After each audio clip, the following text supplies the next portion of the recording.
Hello बच्चों, how are you? कैसे हैं आप लोग? उम्मीद है तैयारी अच्छी चल रही होगी। तो कल आपका पहला पेपर है फार्मास्यूटिक्स का 1:30 1:30 दोपहर को।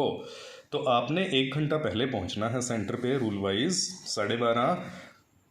तो आप जहां भी हैं अपने घर पे, कॉलेज में या जर्नी करके, अगर यात्रा करके आप लोगों ने आना है तो अपनी जर्नी ऐसे प्लान करना है कि 12:30 आप लोग अपने एग्जामिनेशन सेंटर तक पहुंच जाएं, जिससे कि पहला पेपर है वहाँ की गाइडलाइंस को फॉलो कर सकें और वहाँ के टीचर्स द्वारा बताए गए रूल्स भी फॉलो कर सकें। ओके, तो बेटा आज हम इम्पोर्टेंट क्वेश्चन आंसर का सेकंड पार्ट लेके आए हैं। जो इसका पहला पार्ट था अपन ने 2-3 दिन पहले अपलोड किया था, और आज इसका सेकंड पार्ट है। बड़े शॉर्ट टाइम में वीडियो बनाई है, इसलिए एक अच्छी प्रेजेंटेशन पावर पॉइंट वाली लैपटॉप पे नहीं बना सके, स्मार्ट बोर्ड नहीं यूज़ कर सके, तो आज इसी से ही काम चलाइएगा। और जहाँ जहाँ आपको स्क्रीन में से कुछ पढ़ने लायक लगे, या तो रिपीट कीजिए वीडियो को या फिर स्क्रीनशॉट लेके पढ़ लीजिएगा। ओके, और जो हाईलाइटेड मैटर है येलो ऑरेंज हाईलाइटर से, वो इम्पोर्टेंट है। और वन मोर थिंग बेटा, वीडियो को लाइक या डिसलाइक ज़रूर कीजिएगा, कमेंट भी कीजिएगा। इसलिए नहीं कि मुझे इसमें से कोई इनकम लेनी है या मुझे पैसा कमाना है, उस चीज़ से अभी अपन बहुत दूर हैं। उसके लिए भी लंबा समय लगेगा, 10-20 हज़ार फॉलोअर्स होने चाहिए तब जाके होता है। एक्चुअली लाइक डिसलाइक से मुझे ये क्लियर होगा कि मैं आगे वाले पेपरों के लिए आपको ऐसा ही कंटेंट, ऐसी ही वीडियोज़ इंपॉर्टेंट क्वेश्चन आंसर की दूँ या नहीं दूँ, क्योंकि मेरे पास और कोई ऐसा मेथड नहीं है कि मैं आपकी लाइकिंग या डिसलाइकिंग देख सकूं कि ये वीडियोस यूज़फुल हैं या नहीं हैं, और मेरे पास कोई मेथड नहीं है। और बाकी यहाँ पर डिस्क्रिप्शन पे मेरा मोबाइल नंबर दिया हुआ है, दैट इज़ व्हाट्सअप नंबर। अगर व्हाट्सअप पे आप लोग मुझे कुछ गुड कमेंट्स या सजेशंस भेज सकें तो वो भी आपके लिए ही फ़ायदेमंद होंगी आने वाले पेपरों में। ओके बेटा, तो शुरू करते हैं। पहले हम बात करते हैं लास्ट जो हमारा पार्ट 1 था इम्पोर्टेंट क्वेश्चन आंसर का, उसमें हमने क्या क्या बातें की, शॉर्ट में बता देता हूँ एक बार। तो उसमें हम लोगों ने बेटा क्वेश्चन किया था history of pharmacy in India, और father of pharmacy M L. Shroff ji के बारे में हमने पढ़ा था। देन फार्माकोपिया के बारे में पढ़ा था, और कुछ डोजेज फॉर्म की डेफिनेशंस और उनके बारे में पढ़ा था, जिसमें कि इम्पोर्टेंट डोजेज फॉर्म थी solid dosage form, tablet, capsule, powder, dusting powder, effervescent granules, suppository and pastries. Liquid dosage form थी solution, syrup, elixir, emulsion, suspension, liniment, nasal drop, ear drop. और सेमी सॉलिड डोजेज फॉर्म थी ointment, cream, paste, lotion and gel. And finally gaseous dosage form थी aerosol. इसमें से अगर अपन 5 या 6 very important doses form की बात करें तो टेबलेट, कैप्सूल, इमल्शन सस्पेंशन, लिनीमेंट और क्रीम एंड फाइनली एरोसोल, ये तो आप बहुत अच्छे से कीजिएगा। तो आज आते हैं सेकंड पार्ट पर, important question answers of pharmaceutics second part. तो बेटा यहाँ पर अपने चैप्टर देख पा रहे हैं पैकेजिंग मटेरियल। तो ये पैकेजिंग मटेरियल या कंटेनर क्या होते हैं? जो ड्रग को अपने आप में पैक करते हैं, जो ड्रग को अपनी पैकिंग में रखें, उसको कहते हैं package. These are the device which hold the drug may और may not contact with the drug. जो ड्रग को पैकिंग में रखें, होल्ड करें, और हो सकता है वो डायरेक्टली टच में हो उसके ड्रग के, या हो सकता है ना हो, तो उसको अपन कंटेनर बोलेंगे। जैसे कि कैप्सूल या टेबलेट की जो स्ट्रिप या ब्लिस्टर होती है पैकिंग, वो डायरेक्टली कांटेक्ट में होती है टेबलेट या कैप्सूल के, पर फाइनली वो पत्ता जब किसी एक कार्टन में, गत्ते में वाले डिब्बे में पैक होता है, तो वो डायरेक्टली मेडिसिन के टच में नहीं होता, कांटेक्ट में नहीं होता। तो मटेरियल क्या क्या यूज़ होते हैं कंटेनर और पैकेज में? Glass, plastic, metal, paper, board. Okay, फिर बेटा कई बार डेफिनेशन पूछी जाती है, क्लोजर क्या होते हैं? किसी भी बोतल का या कंटेनर का ढक्कन जो होता है, हिंदी में बात करें, that is closure. It is the device by means of which container can be close और ओपन। ओके, फिर आते हैं बेटा एक और इम्पॉर्टेंट टॉपिक पे, what are the ideal qualities of container, कि एक आइडियल कंटेनर की क्वालिटी क्या होनी चाहिए। तो ये ऐसा ही है जैसे हमारी किचन में हम लोग स्नैक्स, भुजिया या मिक्सचर पैक करने के लिए कुछ डिब्बे यूज़ करते हैं ना, तो जो वहाँ क्वालिटी होनी चाहिए वही यहाँ होनी चाहिए, कि वो एयर टाइट हो, उसके अंदर मॉइस्चर ना जाए, ऑक्सीजन कम से कम जाए, सस्ता होना चाहिए, सुंदर होना चाहिए, इकोनॉमिकल होना चाहिए, एंड इजी टू हैंडल होना चाहिए। तो जैसे आप लोग अपने घर के लिए भुजिया नमकीन के लिए, जो कि जब मेहमान आते हैं सर्व करते हैं ना अपन, कैंडी भी बोलते हैं उसको, तो जो क्वालिटीज़ वहाँ हम लोग देखते हैं वही यहाँ होनी चाहिए। Means it should hold the product without loss, इसमें प्रोडक्ट का लॉस नहीं होना चाहिए। जैसे अपन कहते हैं ना कि भुजिया बिस्किट का लॉस नहीं होना चाहिए, कंटेनर ऐसा हो, तो सेम यहाँ ड्रग का लॉस भी नहीं होना चाहिए, नहीं तो हमारा फार्मास्यूटिक्स का पेपर बुरा हो जाएगा। Then it should protect the drug from air, moisture, light and dust. वो ऐसा हो जो मिट्टी से, मॉइस्चर से, नमी से, लाइट से और इससे डस्ट से उसको बचाना चाहिए। इट शुड बी न्यूट्रल, ये ना हो कि वो उसके साथ रिएक्शन कर ले, ये न्यूट्रल होना चाहिए। Then it should not be affected by temperature and pressure, गर्मी सर्दी हो चाहे प्रेशर ज़्यादा कम हो, वो सेफ़ रहना चाहिए ड्रग जो है उसके अंदर। It should not break during handling and transportation, तो कभी उसको ट्रकों पे या बस पे सामान भेजा जाए, मेडिसिन या होलसेलर से मंगाई जाए, सप्लायर से, तो वो ड्यूरिंग ट्रांसपोर्टेशन ब्रेक नहीं होना चाहिए। या आप लोग अपने उसको बैग में पैक करके किसी रिश्तेदारों के घर जा रहे हैं ना, नानी दादी के घर रहने, तो वहाँ जाते टाइम ये ना हो कि रास्ते में ही वो ब्रेक हो जाए कंटेनर और हमारे सारे कपड़े गंदे हो जाएं। मान लो कप सिरप अपन ले जा रहे हैं और वो बोतल ही ब्रेक हो जाए, तो ऐसा नहीं होना चाहिए। It should be non toxic, ये जहरीला नहीं होना चाहिए ताकि ड्रग सेफ रहे। It should be attractive in size and shape, ये अट्रैक्टिव होना चाहिए जिससे कि इसको देखकर दिल खुश हो जाए और हम दवाई खुशी खुशी पी लें या खा लें। ओके, फिर आता है बच्चों एक और important part, what are the various types of container. तो वेरियस टाइप्स ऑफ कंटेनर क्या हैं? तो नंबर 1 वेल क्लोज कंटेनर, जो अच्छे से बंद हो सके, टाइटली क्लोज कंटेनर जो फुली टाइटली क्लोज हो, एयर टाइट कंटेनर जिसमें एयर ना जा सके इतना वो टाइट हो। यहाँ ये याद रखना, वन वर्ड फिलिप्स में कई बार आया हुआ है कि एयर टाइट कंटेनर को क्या कहते हैं, सेकंड सिनोनिम पर्यायवाची हर्मेटिकली सील्ड कंटेनर। ओके, फिर लाइट रेजिस्टेंट कंटेनर जिसके अंदर लाइट ना जा सके, क्योंकि कुछ दवाइयाँ ऐसी होती हैं जो लाइट से ख़राब हो जाती हैं। टेम्पर एविडेंट और tamper proof container. Okay, then single dose container, multi dose container. कुछ कंटेनर ऐसे होते हैं जो एक ही बार में दवा ली और ख़त्म, और कुछ मल्टी डोज होते हैं जैसे कप सिरप, जिनको बार बार ओपन करके हम लेते हैं, पीते हैं और फिर उसको बंद कर देते हैं। क्लियर बच्चों? तो ये आप लोगों ने ध्यान रखना है। फिर एक और इम्पोर्टेंट पार्ट पे आते हैं, give the various types of glass storage for parenteral preparation. जो ग्लास है उसकी कई टाइप होती हैं बेटा। तो नंबर 1 टाइप 1, टाइप 2, टाइप 3। आपने सिर्फ इतना याद रखना है जो कई बार 1 वर्ड में या 3 मार्क्स में आ जाता है। टाइप 1 ग्लास क्या है? Borosilicate glass. ओके, टाइप 2 है soda lime glass, soda lime silicate glass. उससे पहले एक आपने ट्रीटेड वर्ड और लगा देना है, treated soda lime silicate glass. और टाइप 3 ग्लास क्या है? Soda lime silicate glass. याद कैसे रखना है? टाइप 2 अपन कहते हैं ना 2 नंबरी है ये, तो 2 नंबरी को सुधारना चाहिए, ट्रीट अच्छा करना चाहिए जिससे कि वो सुधर सके। तो टाइप 2 2 नंबरी ग्लास के आगे ट्रीटेड वर्ड आ जाता है, treated soda lime silicate glass. Okay, फिर एक पार्ट आता है हमारा polymer use in plastic. Plastic के भी कंटेनर होते हैं जिसमें कई तरह के पॉलीमर यूज़ होते हैं। तो यहाँ आपने नेम भी ध्यान रखने हैं और इनकी फुल फॉर्म कई बार छोटे 1-2 नंबर वाले क्वेश्चन में 1 में या 3 में पूछी जाती है। PVC full form polyvinyl chloride, PMMA full form polymethyl methacrylate, then polystyrene, PTFE full form polytetrafluoro ethyl, then polyamide जिसको नायलॉन भी बोला जाता है। ओके, ये आप लोग ध्यान रखिएगा। अब फर्दर आते हैं 1 मोर इम्पोर्टेंट पार्ट पे, दैट इज़ फार्मास्यूटिकल एड्स। जो एड्स मतलब यहाँ पर वो वाला एड्स नहीं जो बीमारी होती है, यहाँ बच्चों एड्स का मतलब है जैसे फर्स्ट एड, वैसे ही ये एड्स है सहायता करने वाले एजेंट। किसी भी फार्मास्यूटिकल फॉर्मुलेशन को बनाते टाइम जो एजेंट यूज़ होते हैं उसके हेल्पिंग एजेंट के तौर पर उनको एड्स कहते हैं। ओके, जैसे कि एक्सीपिएंट अपन ने बात की ना कि जो मेन दवा होती है उसको एपीआई बोलते हैं, जो उसके हेल्पर होते हैं उनको एक्सीपिएंट कहते हैं। तो इसका डेफिनेशन क्या बनेगा? These are the substance which are of little और no therapeutic value but essential use in manufacturing और कंपाउंडिंग ऑफ मेडिसिन। जिनका कोई थेराप्यूटिकल वैल्यू नहीं है या बहुत कम है और वो मैन्युफैक्चरिंग के लिए यूज़ होते हैं, उनको कहते हैं फार्मास्यूटिकल एड्स। ओके, जैसे एग्जांपल डाइलुएंट जो कि ड्रग की या फॉर्मुलेशन टेबलेट कैप्सूल की मात्रा बढ़ाने में यूज़ होते हैं।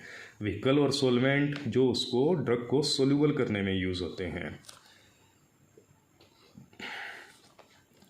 Then semi solid base for ointment जो ऑइंटमेंट में बेस यूज़ होते हैं। स्प्रे एंड एरोसोल में प्रोपेलेंट गैसेस यूज़ होती हैं, CO2 या N2।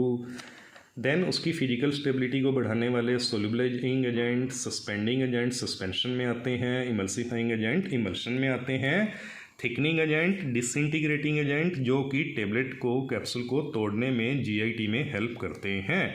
फिर ऐसे एजेंट जो उसकी स्टेबिलिटी बढ़ाते हैं, केमिकल स्टेबिलिटी, एंटीऑक्सीडेंट, बफर्स। फिर आ जाते हैं लुब्रिकेंट, एंटीफोमिंग और फिर आते हैं ऑर्गेनोलेप्टिक एडिटिव, कलरिंग एजेंट और फ्लेवरिंग एजेंट और स्वीटनिंग एजेंट। ये तीनों ही आपके सिलेबस में हैं और इम्पोर्टेंट हैं। Colouring agent, flavouring agent, colouring जो कलर दें, फ्लेवरिंग जो फ्लेवर दें और स्वीटनिंग एजेंट जो उसको मिठास दे दें कड़वी मेडिसिन को। फिर ये है कि किसी एक फार्मास्यूटिकल एड्स की गुड प्रॉपर्टी क्या होनी चाहिए। ये इनर्ट होना चाहिए फिजियोलॉजिकली, मींस ये अपनी शरीर में हमारे में जाकर कोई उसमें बैड इफ़ेक्ट ना दे। ये लो कंसंट्रेशन में यूज़ होना चाहिए, इसकी बायोअवेलेबिलिटी जो है उस ड्रग की उससे इंटरफेयर ना करे और ये नॉन टॉक्सिक होना चाहिए। ओके बच्चों, अब अपन आते हैं आगे कि ऑर्गेनोलेप्टिक एडिटिव क्या होते हैं। ऑर्गेनोलेप्टिक एडिटिव वो होते हैं जो प्रमोट करें अपीयरेंस और पैलेटेबिलिटी को, मतलब कि किसी भी डोजेज फॉर्म की अपीयरेंस, लुक को वो इंक्रीज़ कर दें। जैसे कि हमारी लुक को हमारे कपड़े, हमारे कपड़ों का कलर और डिओड्रेंट का फ्लेवर या जो फ्रेगरेंस है वो इम्प्रूव करती है ना, तो सेम यहाँ फॉर्मुलेशन में 3 तरह के एजेंट हैं जो कि उसकी लुक को, अपीयरेंस को गुड बनाते हैं। कलरिंग एजेंट यहाँ एग्जांपल दिए हुए हैं, फ्लेवरिंग एजेंट एग्जांपल हैं, स्वीटनिंग एजेंट यहाँ एग्जांपल दिए हुए हैं। Okay, colouring for good colour, flavouring for खुशबू, फ्रेगरेंस और फ्लेवर उसके टेस्ट, स्वाद को बढ़ाने के लिए, स्वीटनिंग एजेंट कड़वी दवाओं में मीठापन लाने के लिए। ओके, फिर यहाँ आ जाता है कि स्वीटनिंग एजेंट कौन कौन से इम्पोर्टेंट हैं। तो पहला है शुगर, सुक्रोज, चीनी, जो हम लोग चीनी खाते हैं ना तो उसका सिरप बना लिया जाए। फ्रुक्टोज जो फ्रूट से मिलती है, जो चीनी या शुगर। फिर ग्लूकोज। फिर आ जाते हैं यहाँ आर्टिफिशियल स्वीटनर, जो कई बार एग्ज़ाम में पूछे गए हैं कि आर्टिफिशियल स्वीटनर का नाम दीजिए, तो वो वेरी वेरी फेमस हैं बच्चों, याद ऐसे रखना, चीनी, सुक्रोज, उसी एस से यहाँ नाम है सैक्रिन, जो कि आर्टिफिशियल स्वीटनर है, लैब में बनाया गया है। और ये डायबिटिक पर्सन को दिए जाते हैं। जो येलो कलर की डिब्बी आती है ना डायबिटिक पर्सन के लिए मिठास लाने वाली गोलियाँ, तो उसमें सैक्रिन या एस्पार्टम होता है। ओके, ये आप लोगों ने ध्यान रखना है। फिर बच्चों आते हैं अपन प्रिजर्वेटिव वाले पार्ट पे। प्रिजर्वेटिव क्या होते हैं, जो कि किसी भी ड्रग में ऐड किए जाते हैं उसके केमिकल डीकम्पोजिशन को रोकने के लिए और माइक्रोबियल उसके डीकम्पोजिशन को रोकने के लिए, कि कोई भी दवा जो है वो केमिकली या माइक्रोब्स के अटैक से ख़राब ना हो, जो उसके लिए एजेंट मिलाए जाते हैं उनको कहते हैं प्रिजर्वेटिव्स। उसमें पहली कैटेगरी है एंटीऑक्सीडेंट। तो यहाँ 2 एजेंट आप लोगों ने ध्यान रखने हैं, BHA, BHT। BHA की full form butylated hydroxy anisole, BHT butylated hydroxy toluene. Okay, anti microbial agent जो वेरी पॉपुलर है, benzoic acid and sodium benzoate, ये याद रखना। चिलेटिंग एजेंट जो यूज़फुल है, EDTA, ethylene diamine tetra acetic acid. Okay बच्चों, चलिए, आपको लग रहा होगा कि काफ़ी सारी बातें हो गई, ये सब याद कैसे रहेंगी, तो डोंट वरी, 2-2, 3-3 बार आप वीडियो ऑडियो सुनिए, ये सब बातें अपने आप पेपर में आपको याद आएंगी। आपको टेंशन लेने की ज़रूरत नहीं है, अपने दिमाग पे भरोसा रखिए। जिसने इतने सालों की बातें याद रखी हैं और इकट्ठी कर रखी हैं अपनी स्टोरेज में, तो ये आज आधे घंटे 1 घंटे की वीडियो और एक पहले वाली वीडियो, 2 वीडियोज़ में बोली गई बातें भी आपका दिमाग याद रखेगा। ओके, फिर बच्चों एक नया चैप्टर आता है हमारा साइज रिडक्शन, मतलब किसी भी सॉलिड का, पार्टिकल्स का साइज रिड्यूस करने का, स्मॉल करने का प्रोसेस जो होता है वो है साइज रिडक्शन। इसकी इम्पोर्टेंस क्या है? It increase the rate of dissolution of drug. ये ड्रग के डिसोल्यूशन को, मतलब उसकी सोलिबिलिटी टाइप जो डिसोल्यूशन होता है हमारे पेट में जाने के बाद, उसको बढ़ाता है। Rate of absorption of drug, पेट में जाने के बाद हमारे ब्लड में जो उसका एब्जॉर्प्शन हो रहा है उसको बढ़ाएगा।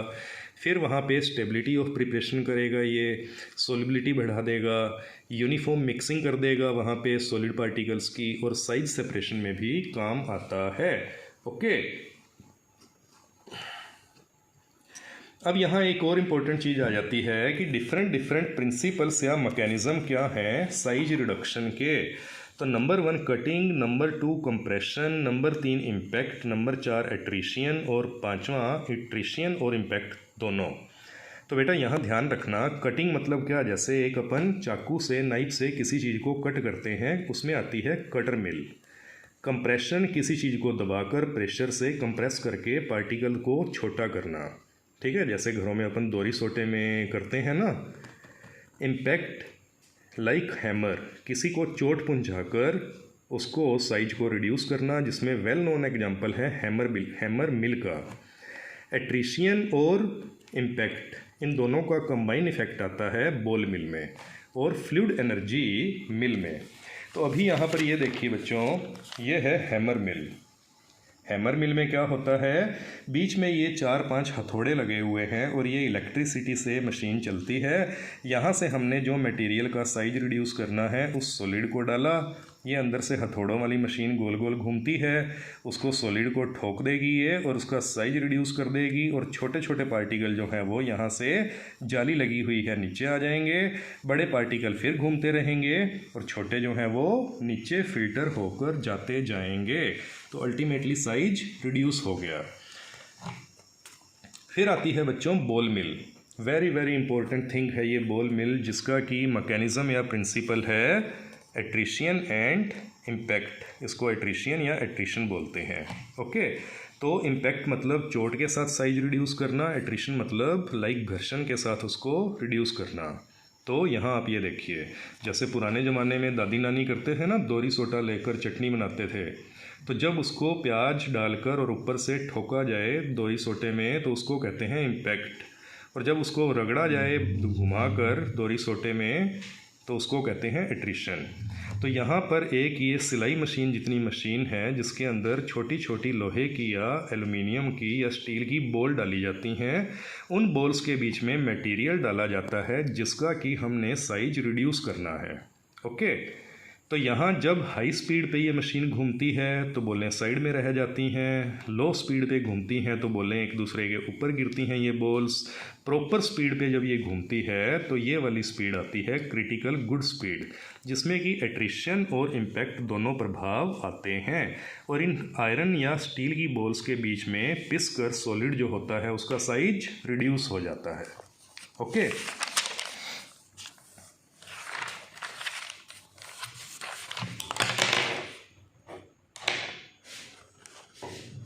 फिर बच्चों आ जाता है हमारा साइक्लोन सेपरेटर। साइक्लोन सेपरेटर क्या होता है? किसी भी सॉलिड के डिफरेंट साइज पार्टिकल साइज जो होते हैं उनके आधार पे सॉलिड को, पाउडर को अलग करने वाली मैकेनिक्स या मशीन। तो यहाँ पर आप लोग देख सकते हैं कि ये एक इंस्ट्रूमेंट है जिसके अंदर की यहाँ से सॉलिड जाएगा अंदर, और अंदर एक ब्लोअर चल रहा है जो कि हवा के साथ घुमाकर जो हल्के पार्टिकल हैं उनको यहाँ से बाहर फेंक देगा, और बड़े पार्टिकल जो हैं वो नीचे रह जाएंगे। तो छोटे और बड़े पार्टिकल अलग हुए तो वो हो गया साइज सेपरेशन। ओके, मैं यहाँ फिर से रिपीट करूँ कि ये इतनी थ्योरी सफिशिएंट नहीं है। अगर कभी अच्छे से मैंने टीच करना हुआ तो इन पे अपन आधा घंटा का एक लेक्चर एक मशीन पे लेंगे, पर अभी हमारे पास शॉर्टेज ऑफ टाइम है, तो मेन बातें बताकर मैं इन टॉपिक्स को कवर कर रहा हूँ जिससे कि आप लोग कल अपना पेपर कवर कर सकें। ओके,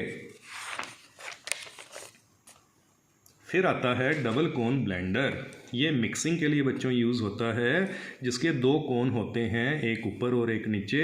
ये मशीन की हेल्प से, इलेक्ट्रिसिटी की हेल्प से गोल गोल घूमता है, और ये इसके अंदर कोई भी 2-3 सॉलिड अगर पाउडर ऐड किए जाएं तो ये उनको मिक्स कर देता है। क्लियर? और इसकी मैकेनिज़्म होती है प्रिंसिपल डिफ्यूज़न।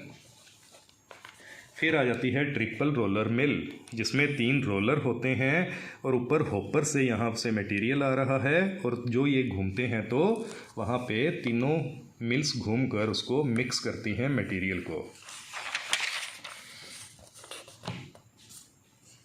फिर ये है सिल्वर्सन मिक्सर। अगर आप लोगों ने नाम और फोटोग्राफ याद रख लिया तो वहाँ पे आपका क्लियर हो जाएगा ये क्वेश्चन।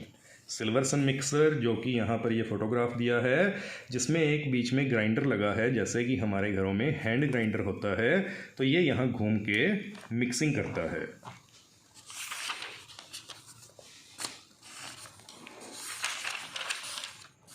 फिर बच्चों आ जाता है फिल्ट्रेशन।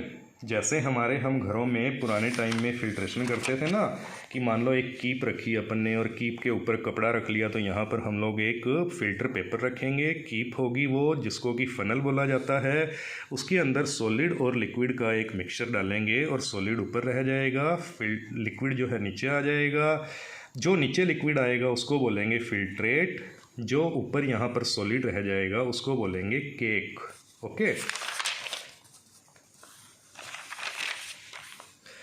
तो किसी भी लिक्विड या सॉल्यूशन को जब हम लोगों ने फ़िल्टर करना है, सस्पेंशन को या लिक्विड सॉलिड के मिक्सचर को, सॉल्यूशन को, तो वहाँ पर कुछ फ़िल्टर एड्स यूज़ होते हैं। मतलब फ़िल्ट्रेशन रेट को बढ़ाने वाले, उस फिल्ट्रेशन प्रोसेस में हेल्प करने वाले, तो उसको कहते हैं फ़िल्टर एड्स। ये क्या करते हैं, ये सस्पेंडेड होते हैं लिक्विड में और फिर क्या करते हैं कि जो केक बनता है ऊपर सॉलिड का, उसमें छोटे छोटे होल कर देते हैं और हमारी फ़िल्ट्रेशन को, रेट को बढ़ा देते हैं। इसके एग्जांपल आप लोगों ने बच्चों याद रखने हैं, टेल्क, बेंटोनाइट, कैओलिन, एक्टिवेटेड चारकोल और कैज़लवेयर।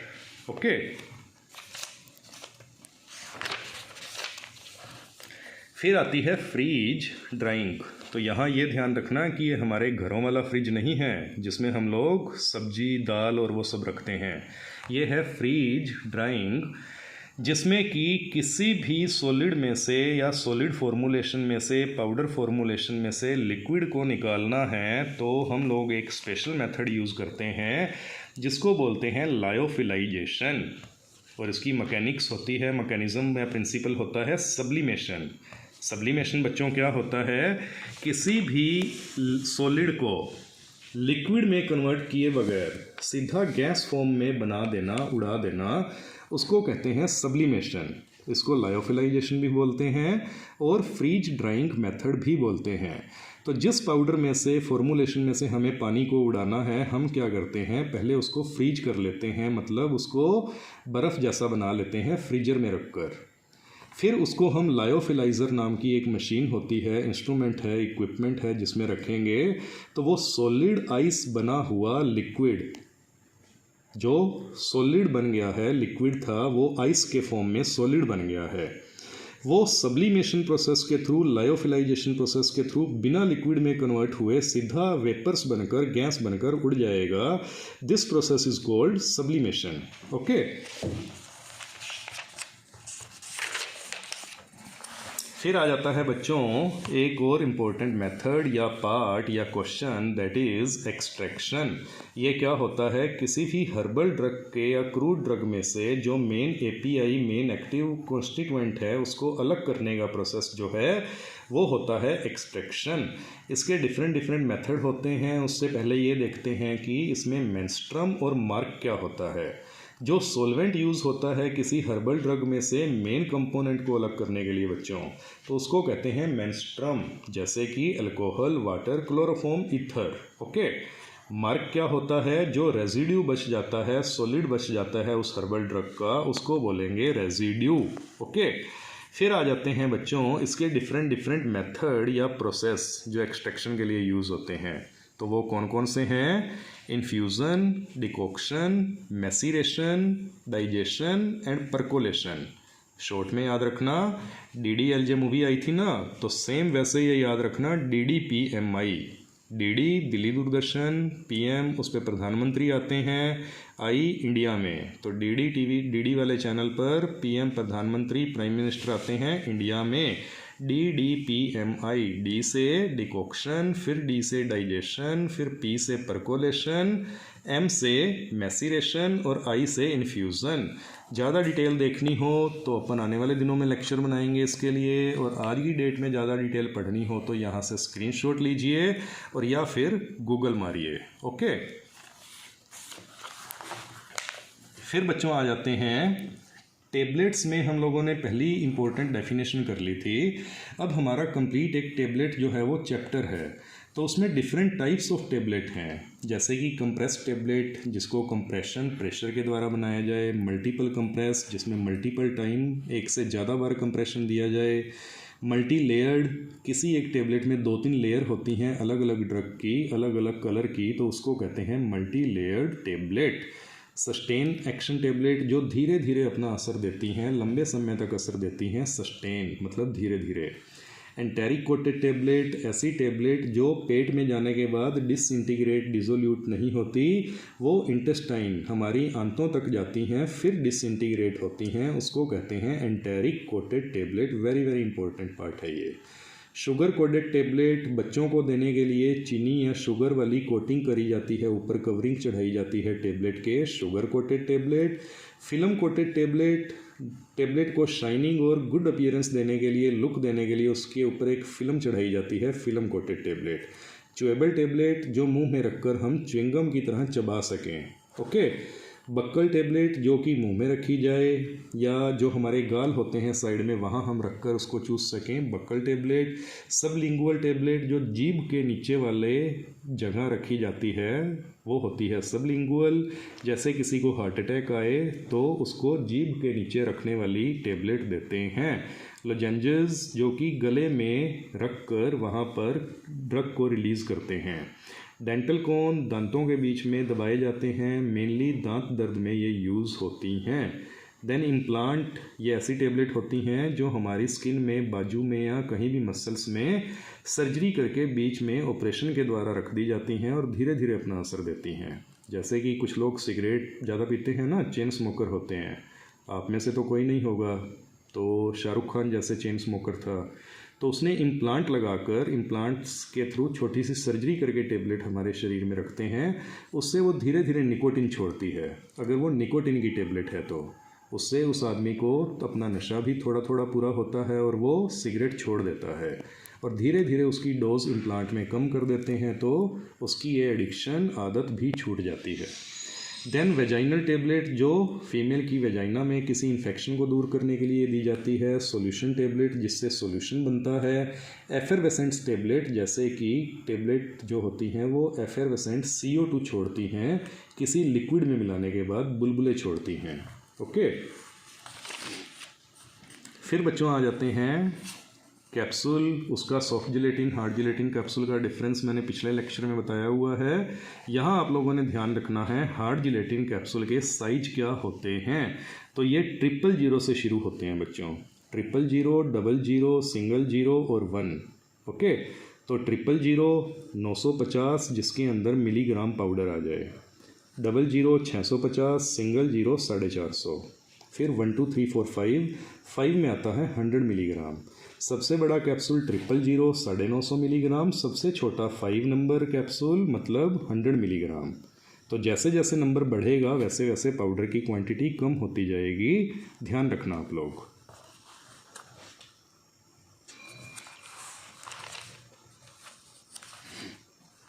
Then important part one more is dry powder for reconstitution. जैसे आजकल आप लोगों ने देखा होगा ना, बच्चों के लिए एंटीबायोटिक फॉर्मूले आते हैं पाउडर, जिनको कि इमीडिएटली हम लिक्विड में तैयार करते हैं, रिकॉन्स्टिट्यूट करते हैं उस ड्राई पाउडर को, that is called dry powder for reconstitution.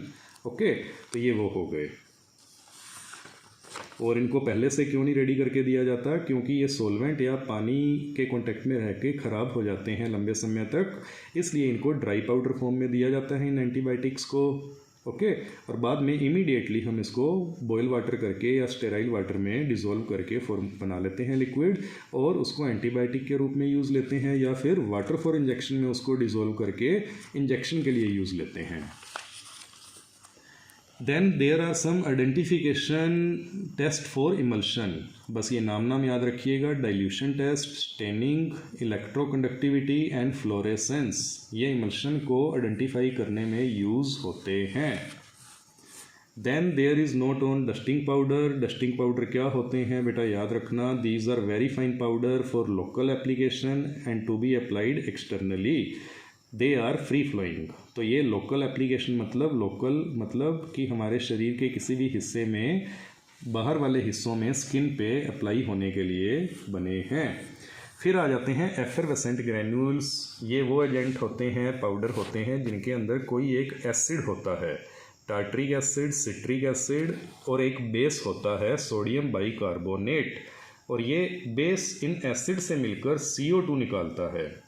ठीक है, हमने 11th-12th में भी पढ़ा है ना, सोडियम बाइकार्बोनेट जिसका फॉर्मूला है NaHCO3, ये किसी भी एसिड से मिलेगा तो कार्बोनिक एसिड बनाएगा H2CO3, और वो हमारे बॉडी टेम्परेचर पे बना देता है CO2 एंड H2O, और जो CO2 होती है वो जब हमारे पेट से निकलकर हमें डकार देती है तो हमें अच्छा लगता है, जैसे कोल्ड ड्रिंक पीने के बाद या इनो पीने के बाद। इनो के अंदर भी सोडियम बाइकार्बोनेट होता है जिसे कि मीठा सोडा बोला जाता है, और जितने भी बेकिंग प्रोडक्ट, बेकरी वाले प्रोडक्ट होते हैं उनमें भी सोडियम बाइकार्बोनेट होता है, इसीलिए वो फ्लफ़ी होते हैं, फूले फूले, और इसीलिए सोडियम बाइकार्बोनेट को बेकिंग पाउडर भी बोला जाता है।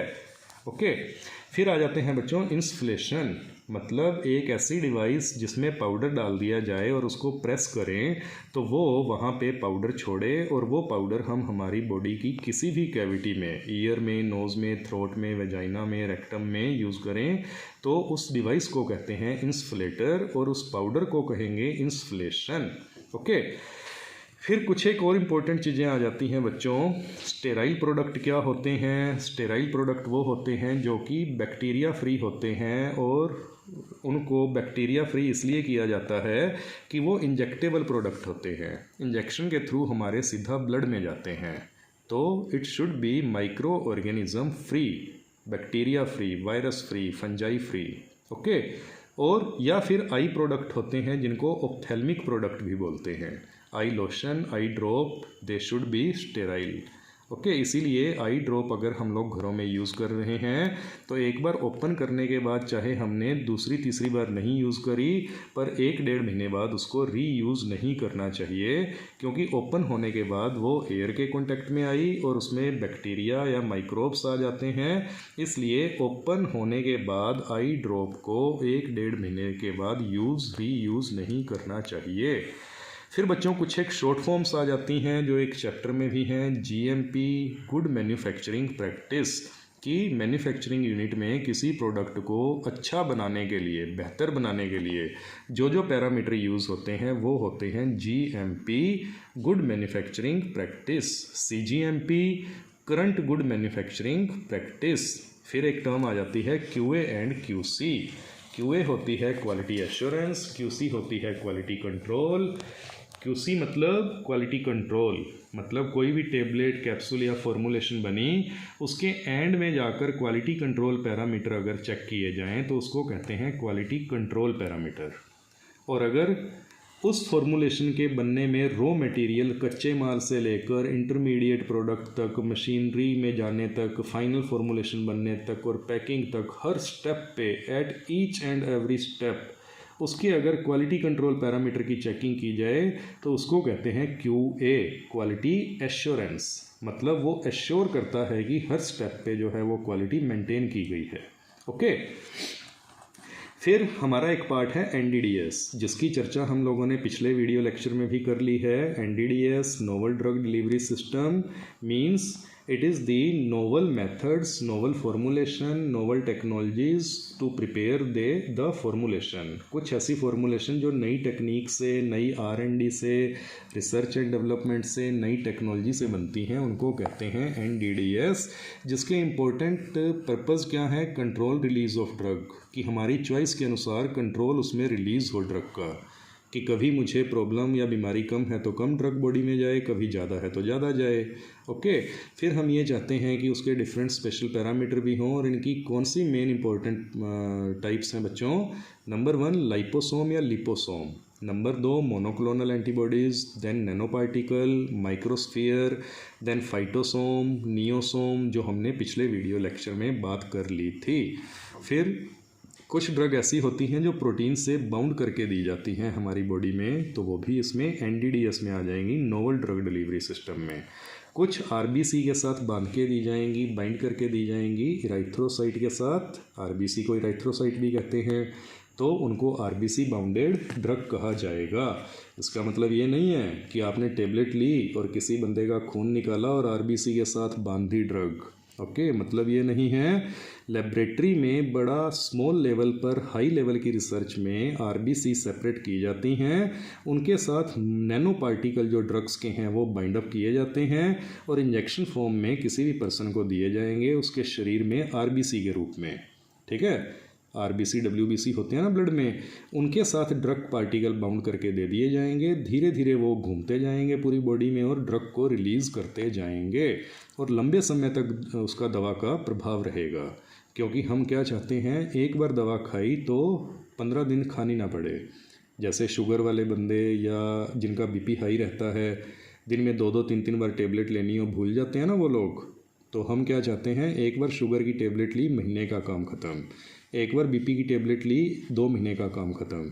तो ये नोवल ड्रग डिलीवरी सिस्टम है जो कि ड्रग को धीरे धीरे बॉडी में रिलीज़ करते हैं। फिर बच्चों एक बड़ा इंपॉर्टेंट पार्ट आ जाता है, कई बार क्वेश्चन आया है, डिफाइन दी प्रो ड्रग, या वन वर्ड में आता है प्रो ड्रग क्या होती हैं। प्रो ड्रग बच्चों वो ड्रग होती हैं जो ऐसे रूप में दी जाती हैं जो मेटाबोलाइज होने के बाद या बायो ट्रांसफॉर्म होने के बाद अपने असली रूप में आती हैं और अपना असर देती हैं। मतलब हिंदी में समझें, जितनी भी दवाएं हम लेते हैं बच्चों, मैक्सिमम हमारे पेट में जाने के बाद ब्लड में जाती हैं, फिर लीवर में पहुंच के उसका मेटाबॉलिज्म होता है, उसका पाचन होता है। ठीक है, वो टूटती फूटती हैं और उनका मेटाबॉलिज्म हो जाता है।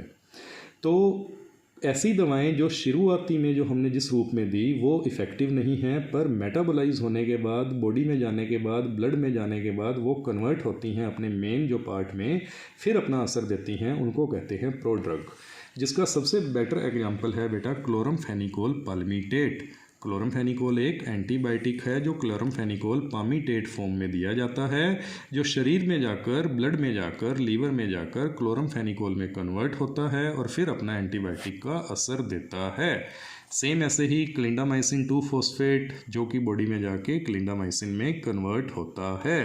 फिर ऐसे ही procaine penicillin G, benzathine penicillin G, ये प्रो ड्रग हैं किसकी, पेनिसिलिन जी की।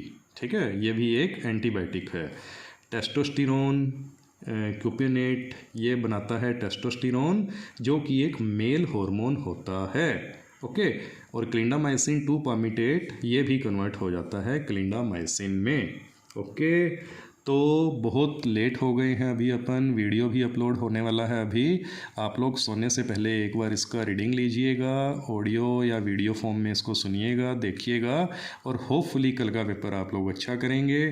क्वेश्चन सारे अटैम्प्ट करने हैं बच्चों, मैटर ज़्यादा से ज़्यादा लिखना है, कॉपी को सजा के रखना है, दिखाना है। सजाने का मतलब ये नहीं है कि खाली छोड़ के आ जानी है कॉपी, कि सर आपने कहा था सुंदर ब्यूटीफुल कॉपी रखनी है, तो हमने बिल्कुल नीट एंड क्लीन और खाली कॉपी छोड़ दी और फिर भी हम फेल हो गए।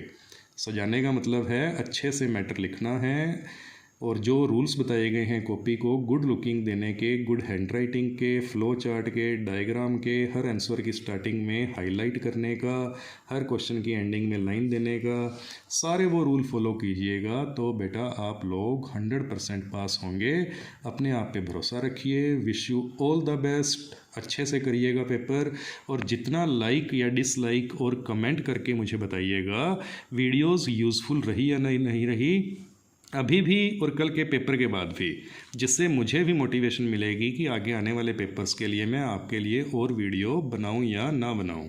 ओके बेटा, थैंक यू।